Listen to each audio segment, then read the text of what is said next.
Continuing education knows that at the end, students want to graduate, and we can help them do that because we take the time to really listen to their needs, and we understand all the different options that are available across the campus for them. We don't take a cookie cutter approach. We realize each student comes with their own story. So whether it's a part-time student looking to complete a degree program or someone just looking for online courses, we're there to connect them to the resources of the university.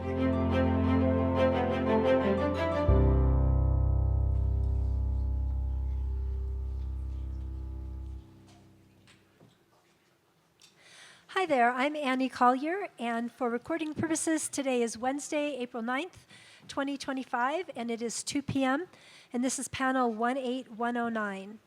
The panel is titled, Is Laughter Really the Best Medicine?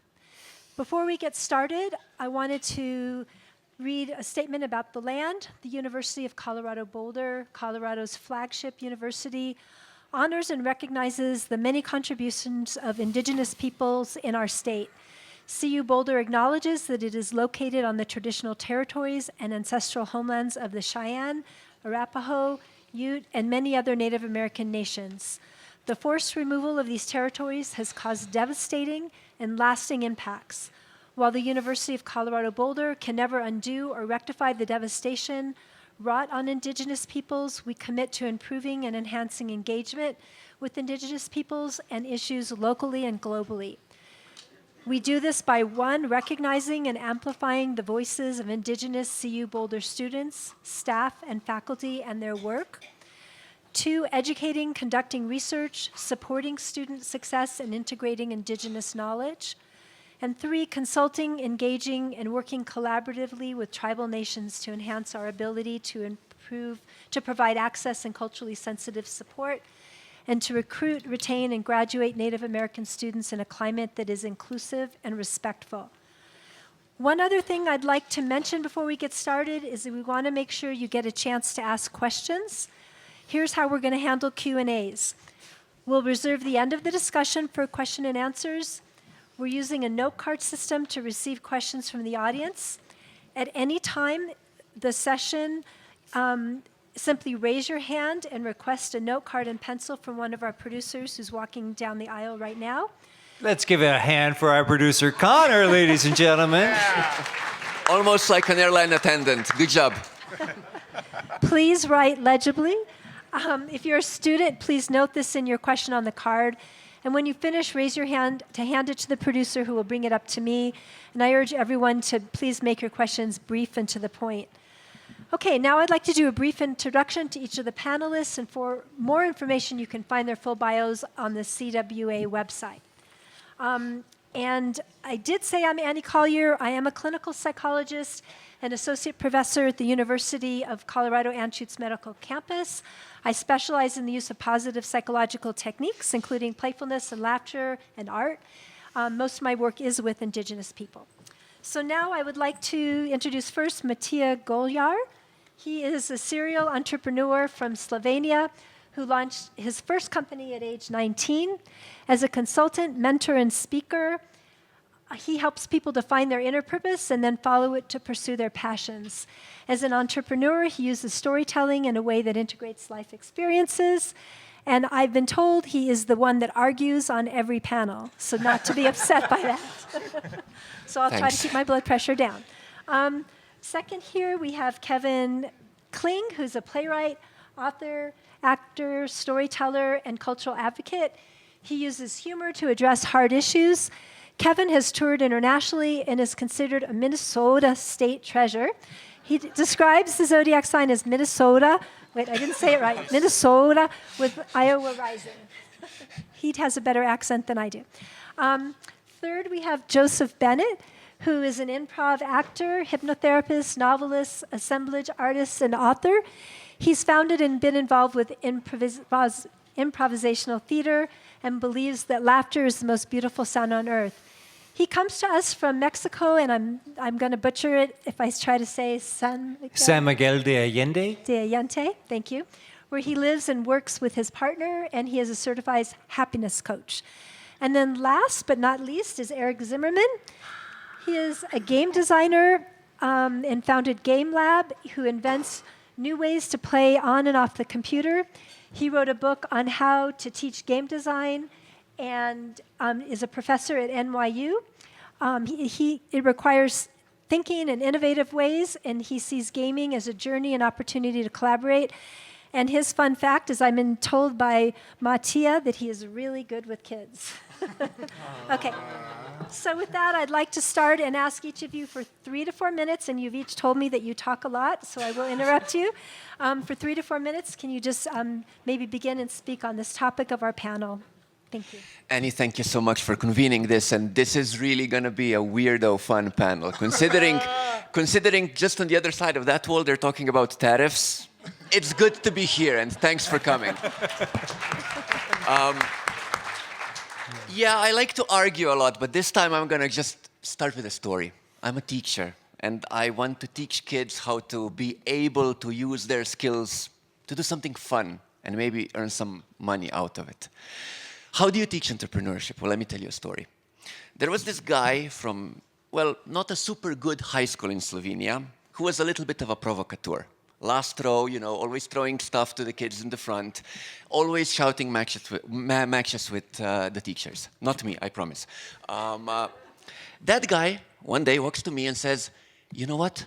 I want to make money. I have a business idea. And you said that we need to start with a problem. I have identified an awesome problem to solve. And I'm like, okay, sure, please tell me, what's the problem? Can I curse? Yeah, I'm going to curse. I don't care. I'm from the Balkans. I'm sorry. The problem he has identified, his words, I quote, a lot of people piss me off. And then he says, but I'm a gentleman.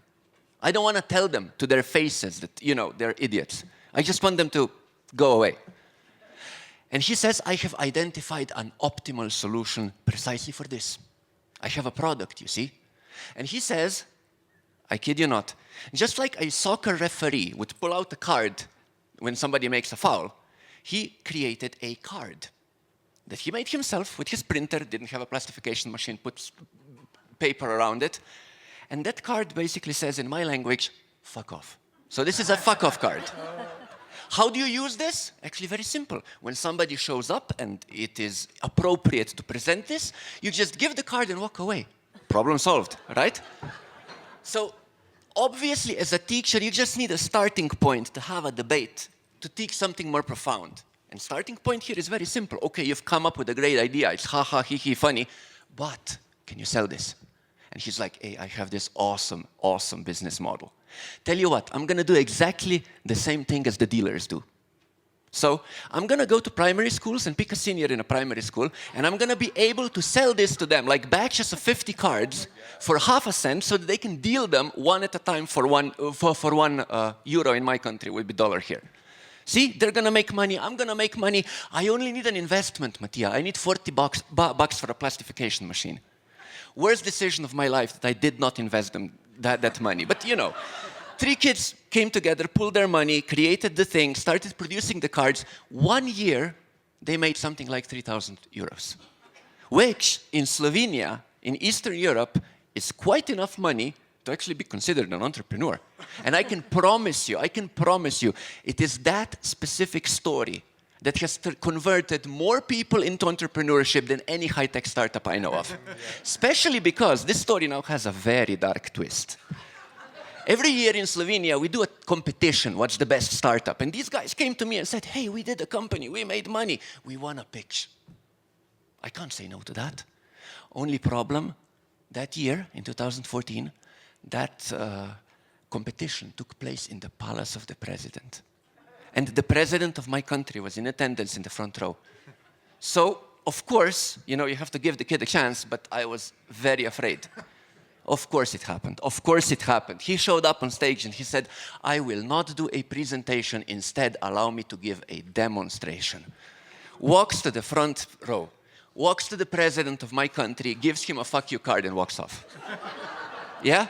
I was like, oh shit, this is not gonna be good. Turns out the PR ladies exploded and were like running around. The president was smart enough to basically say, can I give it back? And returns it. All good. But the problem was we were live streaming this event, you see. So at that point, Twitter exploded. Everyone was talking, ooh, our president got a fuck off card. What do you think happened to that business? It exploded because the guys figured something out.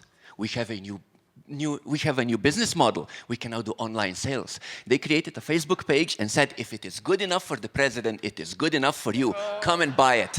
Another 3,000 euros are right there. Now, why am I starting with this story?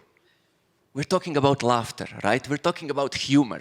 I don't think it's a medicine. I think it's more of a coping mechanism. But more important than that, it's a really, really good tool to engage, to excite, to teach, and even sometimes to topple a dictator.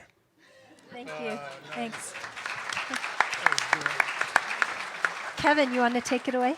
Well, you're reminding me of a teacher story that I found a report card from the 3rd grade. My favorite teacher was Miss Keller, and Miss Keller seemed to really understand me. And I found a report card a couple days ago. I was visiting my mom, and she wrote at the bottom of the report card, Kevin has no understanding of the material, but I'm not worried about him. She understood me. Part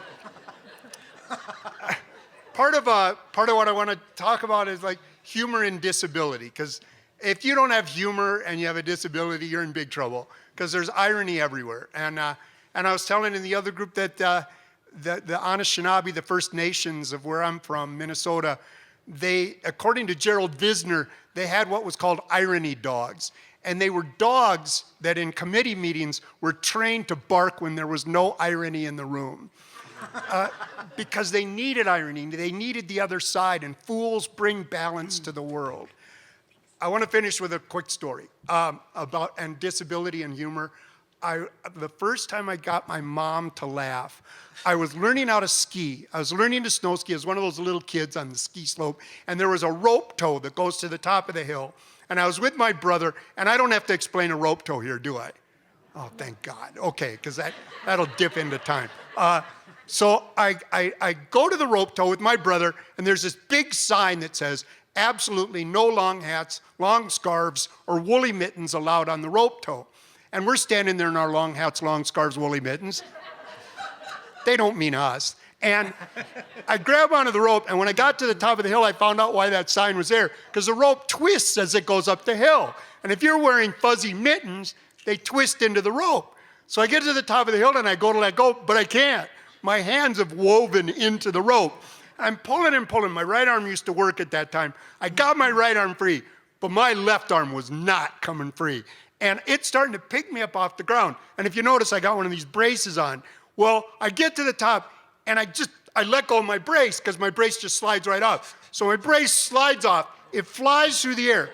Well, the woman behind me goes, oh my God, it's his arm. And she's down, and people are piling into her. So we did the rope tow trick the rest of the day. But I just remember after that, I told my mom that night, because I thought she'd either be mad or something. She laughed so hard. And that's one of the reasons I got into storytelling, because it was like, I got my mom to laugh. I was like addicted to making my mom laugh. I wanted that for the rest of my life. So yeah, and disability provides plenty of material, let me tell you. Thank you. Joseph. Thank you. Quick experiment, if you will allow me, and it's only going to take 60 seconds, and I invite you to stand up, if you're able. And I invite my colleagues to do the same. Thank you. And just close your eyes. And we're just going to give ourselves a rating. And we're not going to share this with anybody. But just rate how you're feeling right now. 0 is really, really low. 10 is ecstatic. 5 is neutral. Find your number. Stick it in your back pocket, metaphorically, and hold on to that number. Okay? Now I invite you to open your eyes and find a partner. And all you need to do to find a partner is somebody that you can see into their eyes. So it can be anybody. You don't need to move. Just somebody you can see into their eyes. And over the next 30 seconds, I invite you to laugh with them. So just laugh. Just laugh with them.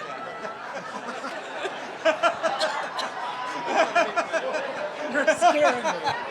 Double it. Double your laughter now. Double it.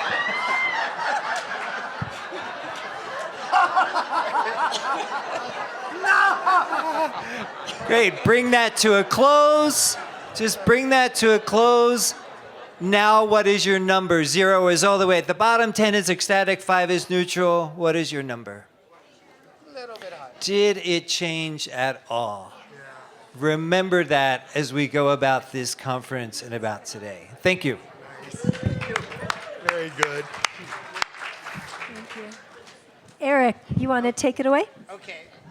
Well, I'm a game designer. And so my point of view on this question of laughter is really thinking about it in terms of games and play.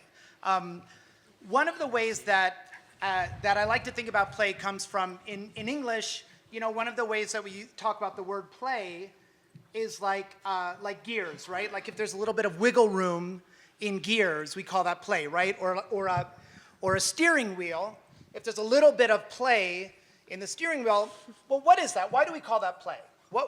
Why would we call that play? Well, there's play because there is a system here, right? There's a larger system. There's a steering wheel, there's maybe a drive shaft and an axle with some tires. And so that's like a system that we use to turn the wheels of the car, right? But the play in that system is exactly where that system is not being totally doing what it's supposed to be doing, right? It's like the little bit of wiggle room inside the system. So the play is there because there's a system there, but it's also a little bit despite the system. It's where that system is not doing the totally logical, rational, functional, utilitarian version of itself. I want to give another example. Oh God, can I do this? Let's see. You know, physical humor is very funny. All right, so think about a child walking playfully, right? That's something that we immediately recognize as play. If we think about a child walking playfully, what's one way that a child walks playfully? What's one way? Skipping, okay. What's another one? Hopping, okay, one leg. What's another one? Backwards, walking backwards. Licking the floor. Wow.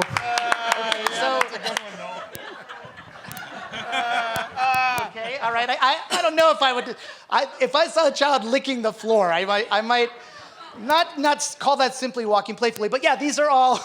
I don't know what I would do with that child, but they maybe give them a meal, for example. But what are we doing, right? Why all of these things, not stepping on cracks, maybe skipping, spinning around. We call that play because there is something called walking that's a utilitarian sort of transportation function, right? Walking in a straight line from point A to point B. And when a child walks playfully, they're playing with that structure, right? They're doing something that they're not supposed to be doing. They're playing with their bodies. They're playing certainly with the efficient idea of space and time, of just getting from point A to point B. They're also playing maybe even with the social space of the sidewalk, right? Maybe they're sort of annoying other people as they're sort of, taking up more space on the sidewalk. And I guess I would just want to bring this up, this idea of play, because as Matija says, maybe laughter can topple a dictator. There's a sense in which, for me, this notion of play is also a critical lens, because there are systems all around us. And so thinking about how to inhabit those systems playfully and doing playful, maybe inappropriate things with them, for me, it's a way of being critical in the world, questioning things, doing things that we're not supposed to do. And for me, this really connects to humor and aspects of humor like satire and maybe comedy that's meant to be critical, right? So play doesn't always have to be about sort of positivity and joy. I think that there's a whole kind of interesting spectrum to laughter that maybe we can explore today. So thank you very much. So we can go two ways here. Do you want to react to what other people have said, or do you want me to pose a question for you to get started? Question. Okay. So I don't know, many of you may remember Norman Cousins. He was actually really instrumental in my career really early on, but he was editor of the Saturday Evening Post. I was going to forget that. And he often talked about laughter as being really important, and he healed himself in many ways from a disease called ankylosing spondylitis through laughter.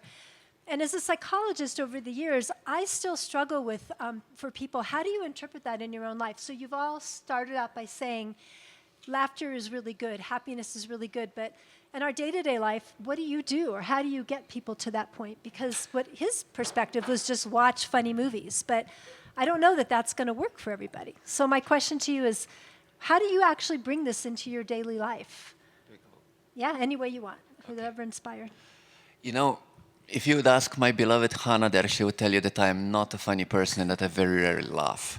And I mean, the thing here is, I don't know what it does to me personally, because I've always been kind of like wanting to help others more than deal with myself, but breaking the rules, or what you alluded to, which I think is very profound, going from the utilitarian to the aesthetic, going above and beyond what needs to happen.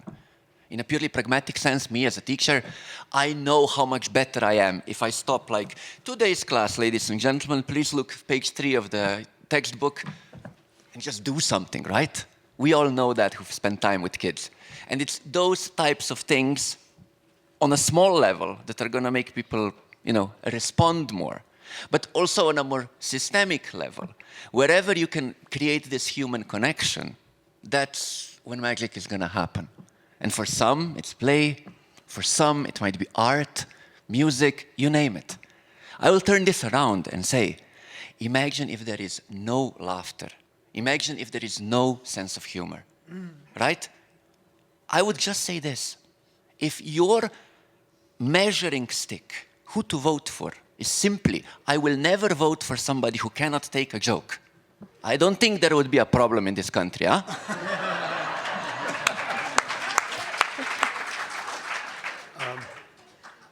All right. There's different. I was hired to work with the city of Minneapolis when the ADA came in, the American Disability Act, to help with accessibility. And I remember walking in to the offices of all the government, and there was the transportation department, health department, all these, and I heard laughter coming out of one of the rooms. I was like, oh please, let that be the disability room. And it was.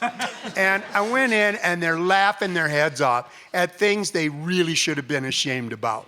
And that is one of the things, too, that we got to take, that when you're in this, that you've got to be able to laugh at things that you're, okay, I know what it is. When I got in my accident, I was in a motorcycle accident, and I used to make up jokes at home that were really dark. And my wife, Mary, said, never tell those in public. So here's one. And these are based on, you know those jokes, or you might be a redneck if jokes, remember those?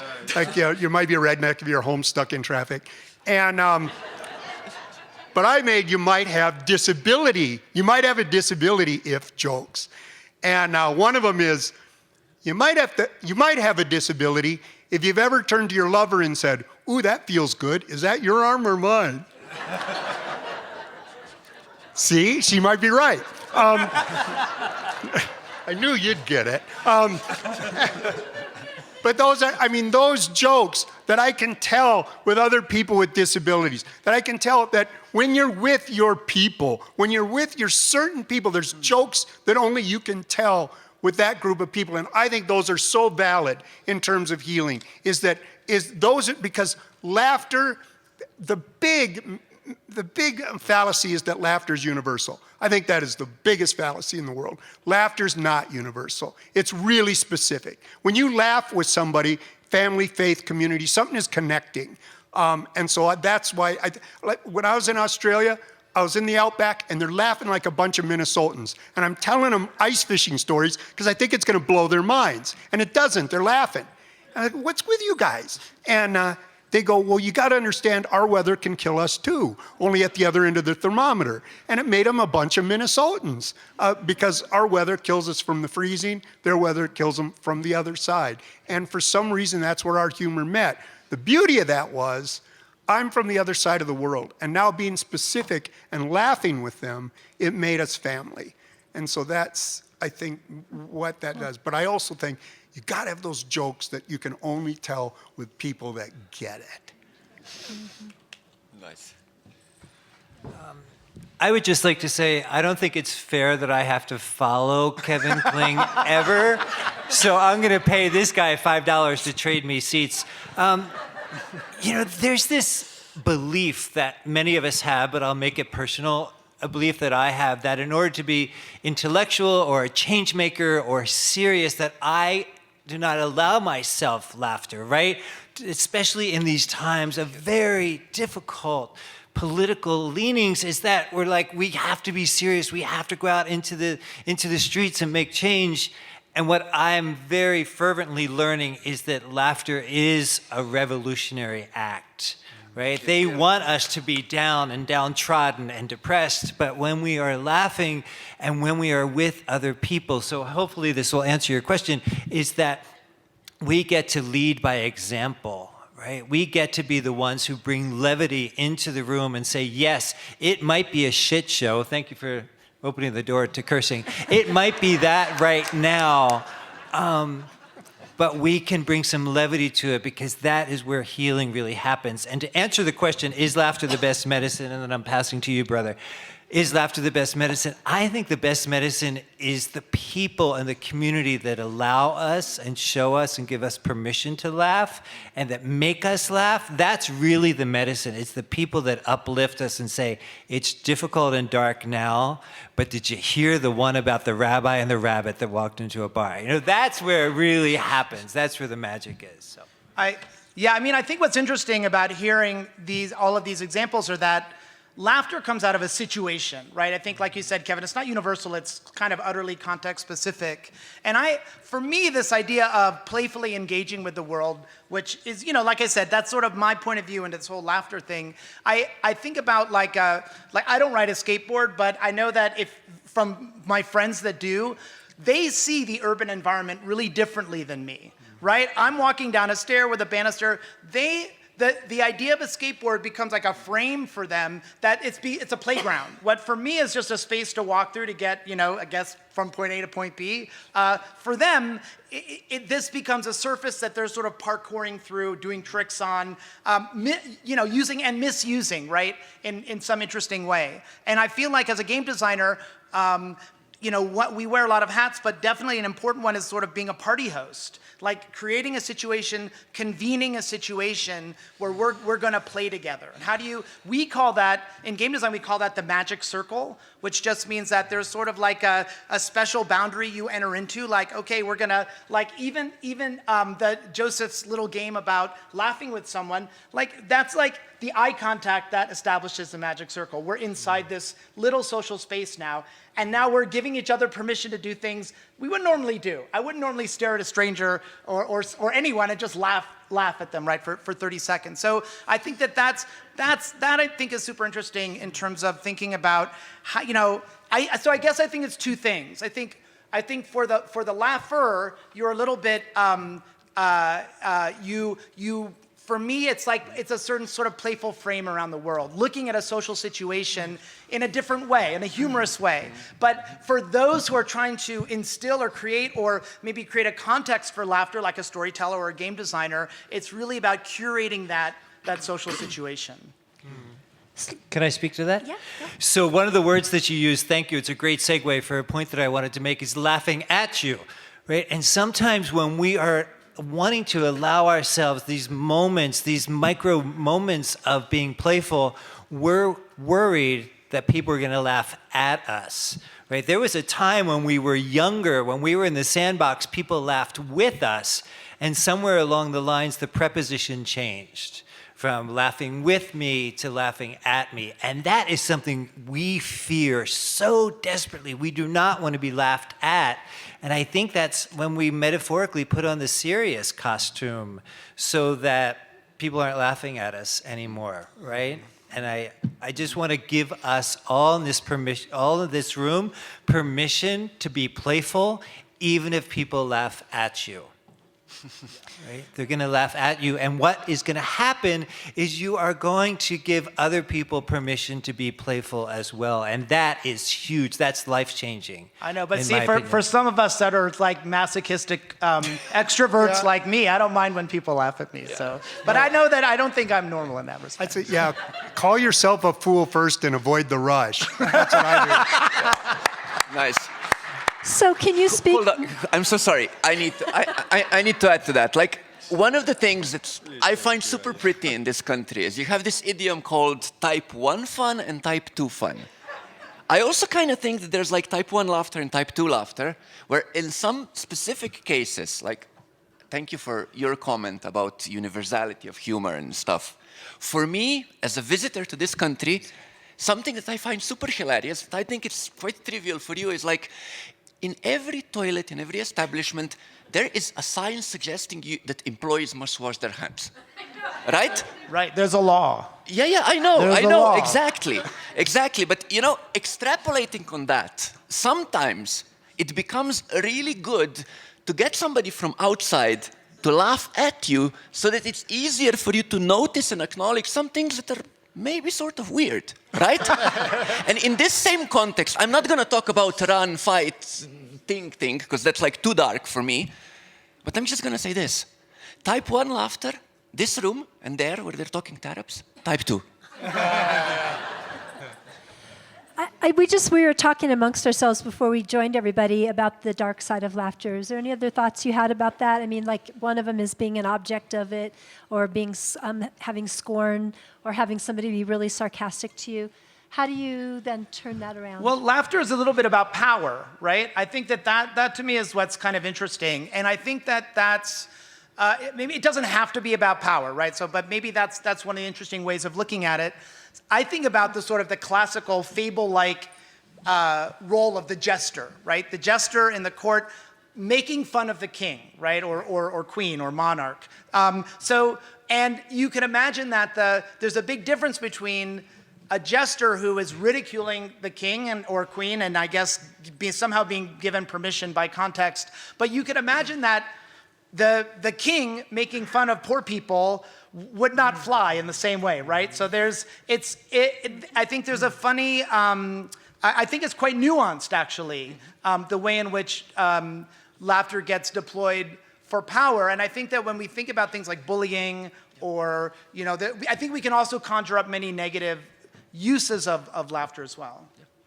And for a long while, at least in our part of the Balkans, there have been super derogatory jokes on particular nationalities, on particular sexes, unfortunately, on particular policemen, you name it. Everyone's going to have these types of things.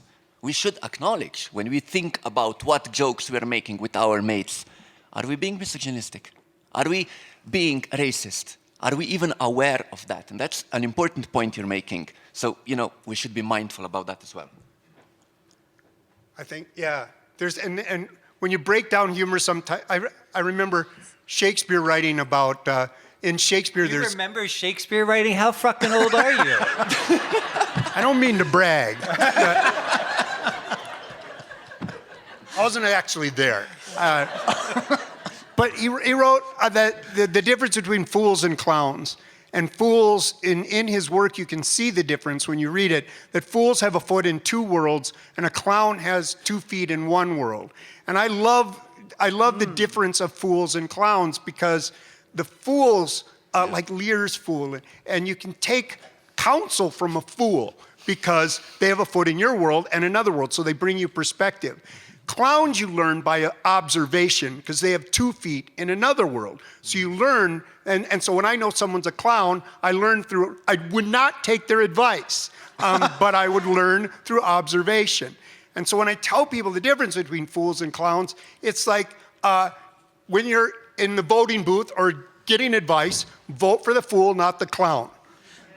But Kevin, can I ask you a question? Because I feel like of all of us, I could be wrong. Actually, looking down this row, I may be wrong. I was going to say, you're the closest to sort of a stand-up comic. You do a lot of oral storytelling. But I don't know, Joseph in theater and Matija, just by nature of who you are, maybe Thanks, man. But Kevin, when you're telling a funny story, even one that's maybe, I don't know, on the edge of being like you said, this sort of the jokes about disability that are really meant for a certain audience. In that role, are you a clown or a fool? By these own definitions. I try to stay in the fool world as much as I can. But I'd like to, and here's why. Because to me, there are comics that are storytellers and storytellers that are comics. But the difference to me is a comic closes a door with a joke and a storyteller opens a door with a joke. Nice. In other words, I use a joke to get to people's hearts, because again, once we laugh together, we're family. And now I can get to what's important, because now, as a storyteller, you have to establish a sense of trust. And humor, especially self-effacing humor, brings trust. So would you say that for one, laughter is a means to an end, and for the other, laughter is an end in and of itself? Yeah. Interesting. Nice. To answer your question further, if I may, Anne, so about dark humor, what it makes me think of is, if I mispronounce this, please correct me, but the Hippocratic Oath, do no harm. So in this day and age, I get really interested in, can we use our humor and laughter to lift people up versus knocking people down? Because we can become really habituated in knocking other people down and pointing out and saying, that's wrong, and that shouldn't be that way, and that's not funny. So let us just do our best to lift people up with our humor. And that's when it becomes medicine versus dark humor. Yeah, nicely said. Yeah, thanks. So this question comes from the audience in two different ways. One was a student, but another person had the similar question. And I think it has to do with partially social change, but also there's a lot of horrific things going on right now, both in the way our assumptive world and what we're expecting and how things are turning out really differently, all of the horrors going on that we're not comfortable with. How do you not look at the negatives and twist that around? How do you use humor about that? Let me start. An anecdote. If Srđan Popović would be here with us this week, he would tell you the traditional story that every youngster from Yugoslavia knows, how Milosevic fell. And at some point, the students there wanted to protest this big dictator who had the police, who had all power. And in some way, people needed to be shown that it is possible and that they will not get beaten down if they stand up. So what his group essentially did is they took this big tin barrel, put it in the center of the street, put a face of the dictator on the barrel, and then they put a baseball bat next to it. And then they would basically say, drop a dime to smack the dictator, right? But then they would understand that this was going to have an effect. So they were smart. What ended up happening, first people were walking past, then somebody had the courage to drop the dime, hit it, it was obviously loud, people showed up, people started laughing. There was a row of people waiting to hit the dictator. Police comes. So now what? Poor policeman, who does he arrest? He can't arrest 100 people. Nobody knows who picked up the barrel. In the end, they had to arrest the barrel, right? So, of course, what ended up happening was the policeman will pick up the barrel and try to take it away. But because the students knew that, they put a ton of rocks into it, right? It was awkward, it was silly, it was stupid. 3 policemen had to come up to put the barrel away. The protest movement had somebody with a camera, they took the picture, and in the newspaper the next day was, Gumpkins tried to arrest a barrel, nearly failed. Go ahead, you guys. I got to think on that one. Yeah. They didn't really arrest the barrel, Kevin. I don't know if that's what you're thinking about. I know some barrels that could use it. Some presidents too. I mean, I feel like a broken record, but I feel like humor can be about transformation, right? Humor is about, seeing something in a different light than what you'd normally see. I mean, I'm thinking about, in incredibly simple games. Like, has anyone ever played the game Werewolf or Mafia? It's sometimes called. It's if you haven't, you should. Anyway, I'll explain how to play now. a group of friends, 6, 7, 8, works with even up to a dozen or more people, and everyone gets a secret role at the beginning. So there might be, in Werewolf, everyone gets a card, 2 of them are werewolves. And then someone is running the game, sort of moderating the game, and then I don't think I'm answering your question with this little, well, I'll continue. It's okay. I'll try and connect it at the end. Anyway, so at the beginning, everyone closes their eyes, and whoever's running the game says, okay, werewolves, open your eyes. It's taking place in a village. The werewolves look at each other, and the moderator says, okay, werewolves, point at someone that you want to murder in their sleep tonight. And the werewolves point, then the werewolves close their eyes, then everyone opens their eyes together. The moderator says, open your eyes. The next morning, there's a horribly murdered body of Matija, as you know, and you're out of the game. You're out of the game. And then the villagers, everyone then has to decide who they think the werewolves are, and they have to vote on who we think the werewolf is, and that person gets, I guess, depending on the moderator's level of graphic detail, stoned to death by the village or driven out of the village, and they don't know if they've gotten a werewolf or not. And then night falls again. The werewolf or werewolves open their eyes and pick. So the group gets smaller and smaller, and it's really an interesting game about paranoia and intense debate. And I guess the way I'm setting up this, and so it's a extremely simple game. It's actually quite a fun party game to play with, believe it or not, with your friends. Becomes quite addictive, and you play it over and over. But I guess all I'm trying to say is that there's a lot of things that laughter and humor can do and games can do. There's that game is sort of, you get the whole range of emotions. There's always a huge amount of laughter. There's also frustration. There's also arguing and debate. There's also, like, senses of relief and tension sort of going in waves through the course of the game. And I think that I think one of the interesting things about, I guess the connection I'm trying to make is between games and humor, and that they both, for me, a game is an interesting sort of microcosm for examining, like I said, these kind of power relationships, how we relate to each other, who we can be, my identity. I can play with identities in a game. And I think that that humor sort of does the same sort of thing. Mm-hmm. That,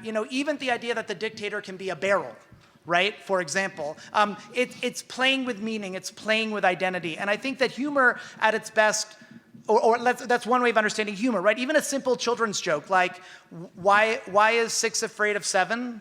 You know this? Why is 6 afraid of 7? Next to 8. Because?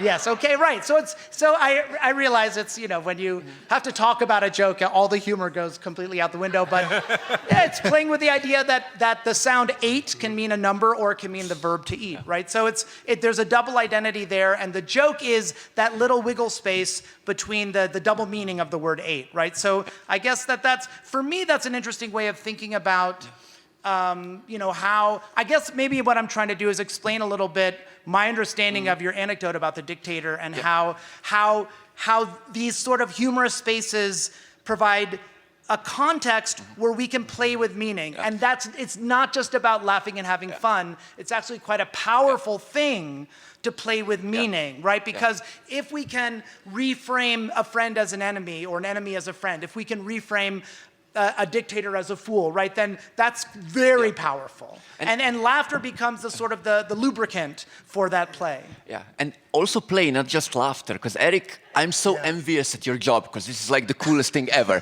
Reflecting on that and what you're saying, out of, I don't know, thousands and thousands of entrepreneurs, serious business mentorship, coaching, you name it, when I've been asking my students, what was the best advice ever received?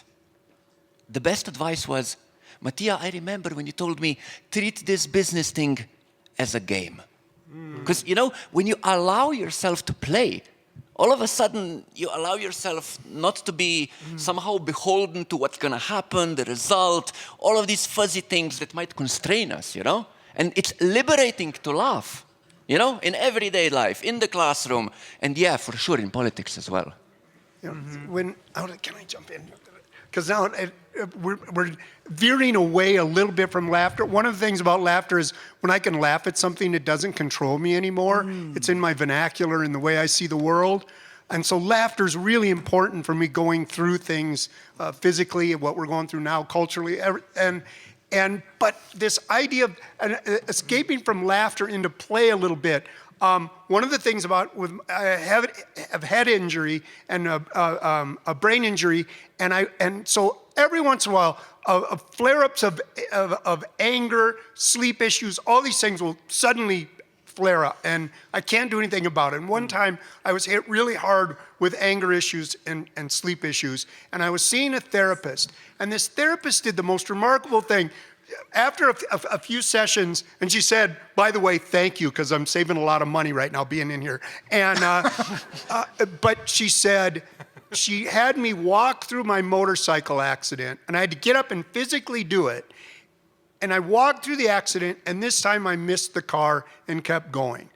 And my anger issues dissipated, so did I slept, and somehow I rewired myself to where through that story, through that play, and yet, okay, I wake up, I still can't use my right arm. So I know the accident happened. I live in reality. But I can go to that place where I missed that car and I can sleep and my anger issues are better. And so as humans, we are blessed with this living in paradox. And I was telling earlier, that sense of belonging is two words, being and longing, being somewhere and longing to be somewhere else. It's this paradox where we're happy, but why are we happy? We're living in between these two very desperate worlds. But that's where we live as humans. And so because of that, I get to have both worlds. That's all.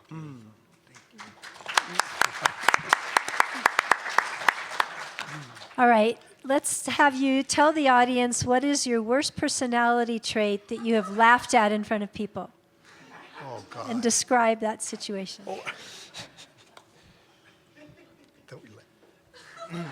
I didn't know I had a worst personality trait, actually. What do you mean? But the one that comes top of mind is sarcasm, and that is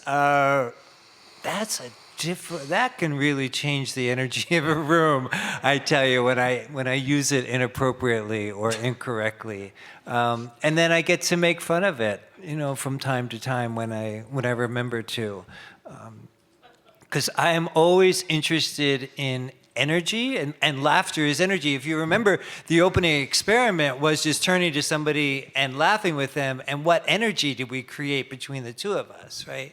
So my humor and my sarcasm does not always create the energy that I want it to, and sometimes it flops, and I get used to that a lot. If you've seen any of my work, you know what I mean. I have a tendency to act before I think, but I've got a friend who I was filling out my donor card, like what do I have left, and so I'm trying to think of what do I got on my donor card, and I read my friend Dovey. I go, Dovey, what's on? Do you have a donor card? She goes, yeah, and I go, what'd you put on it? And she put sarcasm. That's hers. But where was I going with this? Leaping before thinking. I was in Thailand once. And I was at a Hmong funeral, and I walked into the room, and just, walked into a room, and people were grieving. And so I in the living room was the big rectangular box, and I knelt down right away, and they started laughing. And I was given my blessing. Well, that was their new refrigerator. The guy was in the other room, and. So I've learned to laugh about that. But then they really liked me after that. But then they learned to like you after that. Isn't that beautiful, right? For an honest answer, whoever asked this one, I would refer you to Hannah, who will probably be more objective than me. I'm probably gonna say ego. Oh. No way. No way. I think my worst personality trait is probably that I collaborate with people a lot in making games. We're always working in groups, and I feel like there's definitely two kinds of people that like to brainstorm in different ways. Some people like to give me some time, let me go by myself. I want to sit with my notebook. I want to think about the issue. I want to like write some things down, work through ideas. And then there's people like me that are like, let's talk about it. How about this? What do you think about this? What do you think? And I get very excited about discussing ideas, and then I'm completely running roughshod over a whole conversation or brainstorming session or class discussion, not because I'm a jerk, at least hopefully not because I'm a jerk, but just because I'm very excited about what I'm doing. So I think that's one of my negative traits, is that I get so excited about something and I sort of forget about this kind of careful a curation of a situation that works for everyone. So part of what I've done as a teacher who teaches design, I teach game design students, but really the classes I teach they're not technical classes. They're really about the basic kind of design thinking, how to collaborate, how to solve problems, how to prototype and iterate. So I think a lot about how collaborations happen, and I have all of these different kind of exercises and guidelines and ways for people to have a conversation so that doesn't happen. So in some sense, I guess, the punchline to all of this is that that own negative trait of mine has forced me to design situations for myself and now for my students where, people like me aren't going to take over and, kill the energy for everybody else. Thanks. All right. Another question came from a couple different people. You're all very funny, very hilarious, goofy people. What opens the door for that? And I guess from a mental health perspective, how do you grow that? Is that just something you found that you were good at and then people responded to it, or how do you develop it? A lot of very bad experiences from being young and being bullied. Yeah, I was going to say lack of parental love. So you're always having a little, look at me, Mom, aren't I funny? Yeah, was it help you in that? Yeah. So you're not sure? I thrive on things that crack me up. I mean, I just love it. That's the stuff I remember. I mean, we remember things that are important to us, and when something cracks me up, it just goes into my memory bank because I just love it. I just, it's gold to me. And yeah. So, yeah, I believe for myself, it comes back to permission, giving ourselves permission.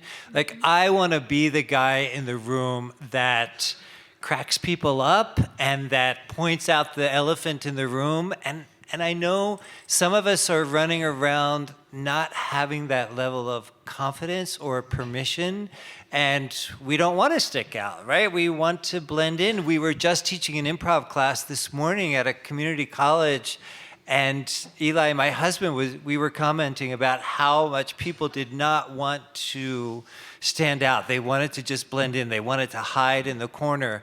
And that becomes a habit until we make a decision that we're going to give ourselves permission. And it can be incremental, right? It can just be trying out an accent or trying out a different physicality in a way that it feels playful.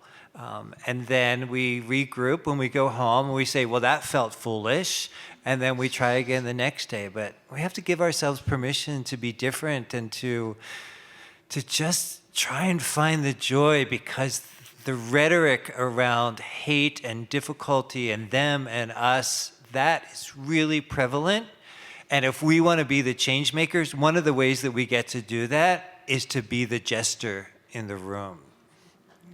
Try that. Try that on. So part of this, I think you answered, a couple of you answered, but how do you tell a funny story? I mean, it sounds like you're saying that there's a nugget of something that you find really humorous, and then that then overflows to when you're talking about what happened? Yeah, I have a series of concentric circles that run out. They run out from, if it cracks me up, that's where I start. And then I'll take my circle of friends, if it cracks them up, then I'll give it to some unsuspecting person, and then it makes its way to an audience. So Wow. I've got those circles that I work out where, because it's got to make me laugh first. And every story that I tell that brings tears costs tears on the flip side. So that's, laughter's on the other end of that, but crack me up first, it's gotta. And then I go, okay, was that funny to other people? And then it works out. There's a degree of pressure when we decide we're going to tell a funny story, right? And I don't know that we need to put more pressure on ourselves. I mean, unless you're especially gifted, like Kevin next to me. So I would start with just telling a story, right? And then finding moments of humor as you go along with that story, as you're practicing it.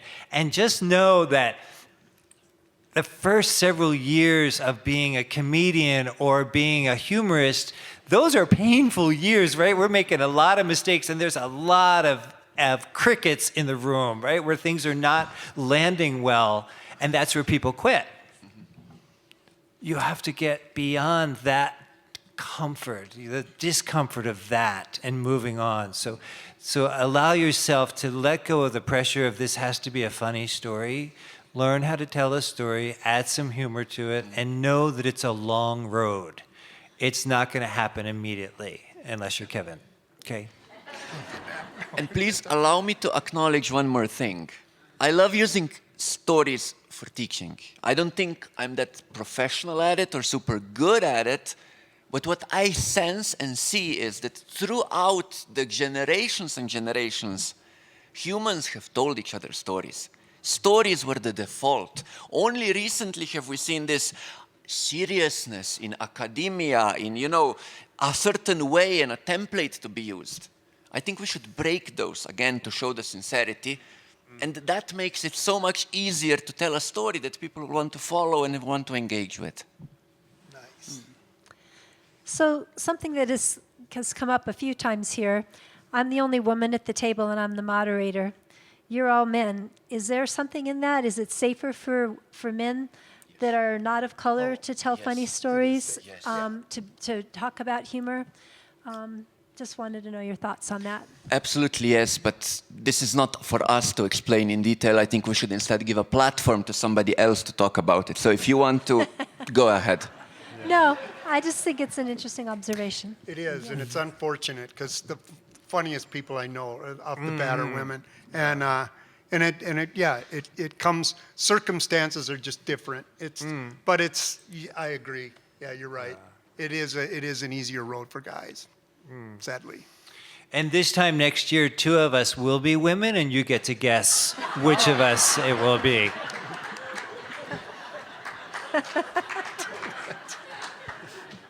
So let's go back to play. I hear you kind of mix play with humor and laughter. What does it mean to be playful? What is play?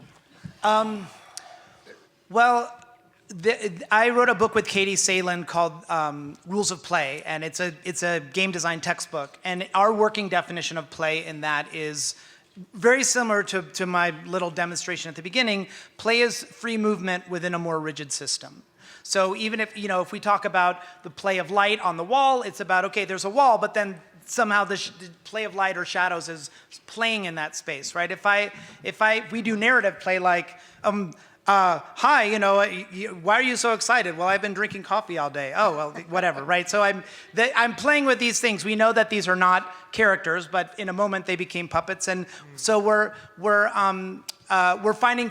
finding a little bit of free movement within this more rigid system of meaning, which is that these are inanimate objects, that don't have my voice speaking through them. So I guess for me, that's what play is, or being playful is, right? So in a game, when I'm a game designer, I'm making rules, and the rules set up a system where somebody wins or loses, but play is a much bigger, broader idea than that. Just being playful. And I was thinking about your early question about how to tell a funny story.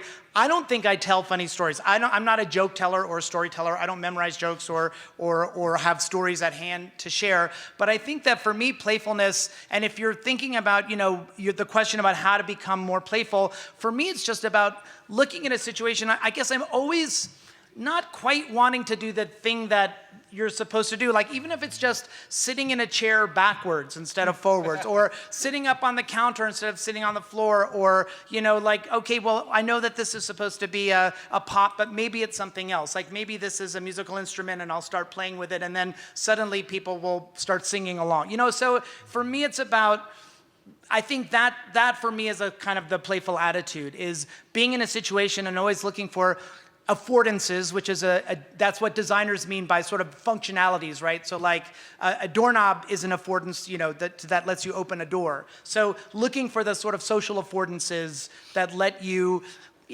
mess with things a little bit. And I just love play as being inappropriate and transgressive. And again, for me, that totally connects back to this idea that play can be a really powerful social tool as well. And once again, on the flip side, imagine a society that prohibits this, right? Any thoughts from either of you two? I don't have a definition for play, but I'm really clear that we know it when we see it, and we also know it when we feel it. And when a friend will say to us, more as during childhood than now perhaps, but hey, let's play, we get what that is, right? So it's more of a feeling than something that we necessarily find in a textbook, unless you're reading Eric Zimmerman's textbook, of course. But I think it's something that we feel, we know it when we see it, and we love it, and we love the energy behind it. Yeah, it's an act of rebellion. It's such a beautiful act of rebellion to rigidity. And so I don't even know, would we have play or a word for play if there wasn't a rigidity, if there weren't the walls. And so that to me is the fun thing, is bouncing off the walls. Can I give one example that came to mind, which is, does anyone know the Guerrilla Girls? Is that a word that sounds familiar? In the 1980s, there was in New York City, there was a feminist art collective called the Guerrilla Girls. And they did an analysis of what was on exhibit at the Museum of Modern Art, which was, especially at that time, much more so than now, the temple of what was considered great art. And their analysis was that it was a very small percentage of female artists that were there. So they would, as a kind of a protest performance art, they would go to the Museum of Modern Art in full-on gorilla suits, head to toe, wearing gorilla suits, walking in, and then they would have signs carrying with them with all this data on it. The Museum of Modern Art, this is the percentage of male artists, of female artists, of artists of color. And to me, it was really perfectly those things. It was so funny and so biting at the same time, and really doing what they weren't supposed to be doing, both in the theatricality of it, showing up in costumes in a museum, but then obviously also the criticality of it, right? Really pointing out what was wrong specifically with the museum's collection. And there is an organization called the Center for Creative Activism, if anyone has heard of it, that if you're interested in this idea of doing playful provocations as a form of political protest, they have free publications online. They do a lot of workshops. They give out grants for projects. They've done a lot of stuff around voting in the United States. So Center for Creative Activism.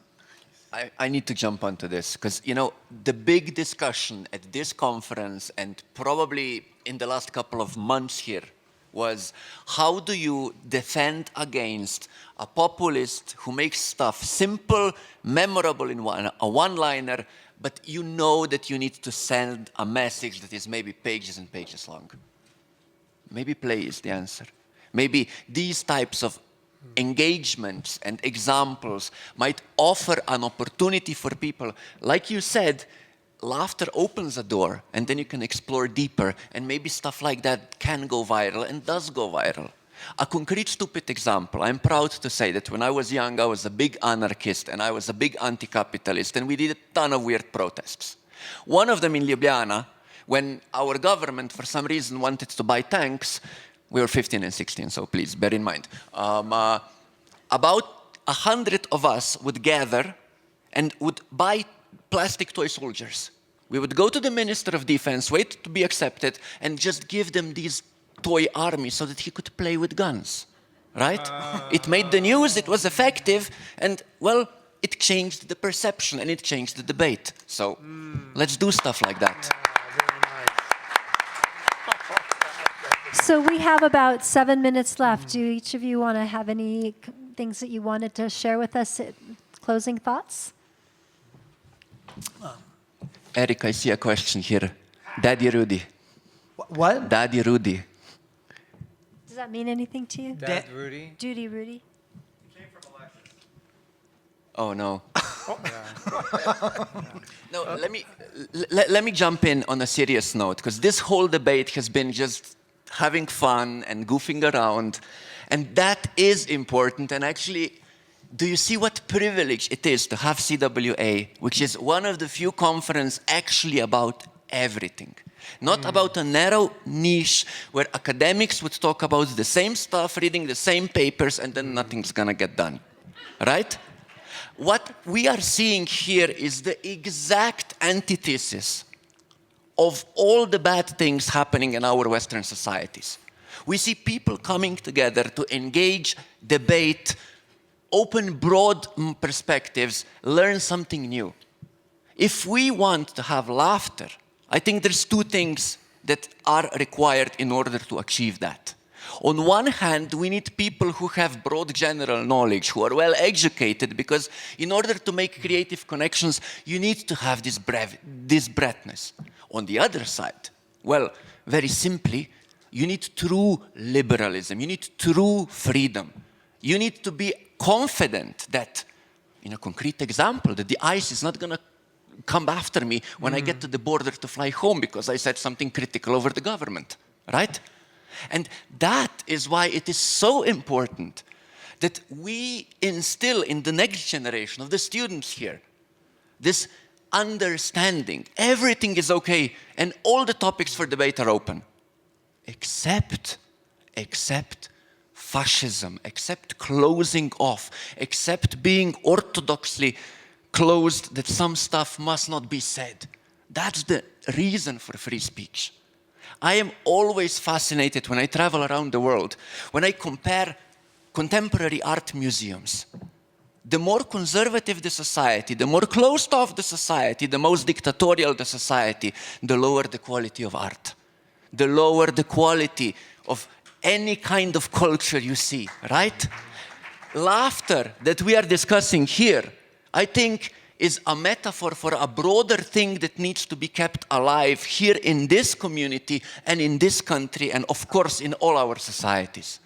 It is this ability of us and everyone here to remain hopeful, to remain alive, to enjoy every day that we have right here, right? And that also gives us the responsibility, and I'm going to finish with this. People are trying to take this away. Not just in America, in my country as well. Probably every country on the planet now have a right-wing, crazy-ass dictator wannabe, right? Speak up. Laugh at them. They only win if they think they are in the majority. As long as you keep shouting that we exist, they cannot do shit. So yeah, stay foolish, stay hungry. Let's get this done. And let's laugh about them. All right, we have 3 minutes left. Did any of you want to say anything? I don't have anything to say other than if you choose to, what I'm inviting in is raise your hand if you are willing to be more playful moving forward. Keep your hand raised and look around the room because you are needing to find a play buddy in the room that you can play with moving forward. And the second thing that I end with is turn to somebody who you don't know and say, thank you for showing up to CWA today. Thank you for showing up to CWA today. All right. Thank God. Way to go. All right, Andy, I'm going to make mine super short so Kevin can get the final word. So we keep on talking about these big issues, play and laughter as a kind of critical revolutionary tool, which is great. But I also think that, you know, the premise of the panel, at least from the title, which is that play can also be just personally, psychologically, emotionally nurturing and healthy. And I guess the only advice I have is think about the people that you really laugh with. And for me, it's a lot of my immediate family and some of my oldest friends. And you hold them tight and never let them go. And find situations where you can be with them and laugh with them as much as possible. All right, we're going to close with Kevin. I can throw, I guess, okay, this is just a quick story. I'm in the hospital. I'm recovering from the motorcycle accident. And I finally cleared where I'm not going to die, but I try to take a walk every day. It's a half a block. That's all the further I can make it. While I'm in there, 9/11 happened to the United States. So I watched the country go through the same post-traumatic stress I was going from anger to vengeance to whatever the course is. But I was really going through a rough time. I get on the elevator to take my half-block walk, and there's a little kid on there. He's 8 years old, and he says he's hit his head on a fence post. That's why he's there. He hit his head on a fence post, and he says, I had to get 8 stitches here. And he points to the back of his head. I go, oh yeah? I had to get stitches from here to here, down one arm, down one leg to the floor. The kid looks at me and says, yeah, but mine really hurt. Thank you. Thank you, everybody. Thank you for showing up, ladies and gentlemen.